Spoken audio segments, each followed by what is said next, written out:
Komisaris PT Bank Tabungan Negara Persero atau BTN Fahri Hamzah menuangkan buah pikirannya ke dalam sebuah buku bertajuk Indonesia Menuju Swasembada Papan 2045. Buku ini membahas persoalan perumahan di Indonesia dan mimpi yang harus diraih, yaitu mewujudkan Indonesia menuju swasembada papan.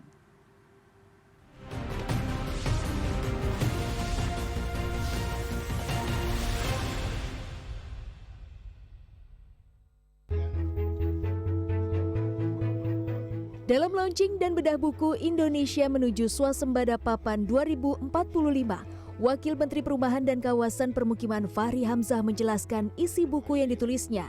Acara yang digelar pada Kamis 21 Mei 2026 ini dihadiri oleh Ketua Satgas Perumahan Hashim Joyo Hadikusumo dan Direktur Utama BTN Nixon LP Napitupulu beserta jajaran direksi BTN. Fahri Hamzah yang sekaligus menjabat sebagai Komisaris PT Bank Tabungan Negara ini mengatakan keikutsertaan pemerintah akan sangat menentukan untuk mewujudkan swasembada papan bagi seluruh rakyat Indonesia. Menurutnya, harga rumah dan juga jarak yang harus ditempuh antara masyarakat dengan lingkungan kerjanya menjadi kunci permasalahan yang harus diperhatikan. Itu kalau mau bangun rumah rakyat harus di atas tanah negara atau tanah milik negara, BUMN, BUMD, Pemda, BUMD dan sebagainya itu. Karena hanya dengan cara itu, mendekati 50% dari harga rumah itu bisa diturunkan. Kalau tidak, itu rumah mahal. Mau dikasih kredit berapapun, kalau sudah mahal itu susah. Jadi harganya kita turunkan dulu. Kedua, dia harus ada dalam tata kotanya yang diatur oleh pemerintah. Kenapa? Karena itu menyangkut produktivitas hidup orang. Orang beli rumah, tapi gara-gara beli rumah itu dia jadi miskin, itu juga tidak baik. Gara-gara di situ tidak menyokong dia untuk hidup menjadi orang yang maju.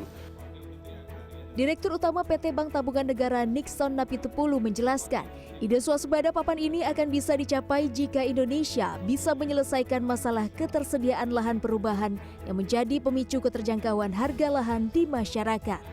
Beliau menulis selain sejarah juga ada hal yang bagus yang ditulis Pak Wamen adalah ide roadmap, ide strategi sampai 2045. Jadi ini clear sebenarnya, bisa dieksekusi menurut saya. Dan itu termasuk di dalamnya, tadi istilah beliau itu tuas ya. Ada 3 tuas dia bilang, tambah satu lagi tuas perizinan jadi 4. Salah satu dari 3 tuas itu adalah pembiayaan murah jangka panjang. Jangka panjang itu bisa 20, 30, 40 itu ya tergantung nanti kita bisa definisikan. Tapi maksudnya nggak bisa pendek, karena rumah itu mahal. Ya, kalau benda mahal tuh nggak bisa dibikin kreditnya jangka pendek. Senada dengan itu, Ketua Satgas Perumahan Hashim Joyo Hadikusumo mengapresiasi ide yang tertuang dalam buku tersebut. Menurutnya, ide itu akan mewujudkan keinginan para pendiri negara untuk mewujudkan swasembada papan yang merata bagi rakyat Indonesia. Nah, ini sekarang di bawah Pak Prabowo Subianto, Pak Fahri berharap bahwa Indonesia akan semakin lebih dekat dengan tujuan Bung Hatta tersebut. Ya, dengan program-program sekarang sudah ada, ya, dilahirkan suatu Kementerian Perumahan baru. Sudah cukup lama tidak ada Kementerian Perumahan. Sekarang sudah program-programnya. Memang agak lama untuk meluncurkan program-program ini karena memang ini adalah kementerian baru, ya. Di masa kepemerintahan Prabowo, program perumahan murah berpusat pada program ambisius 3 juta rumah per tahun yang menyasar masyarakat berpenghasilan rendah atau MBR dan pekerja informal.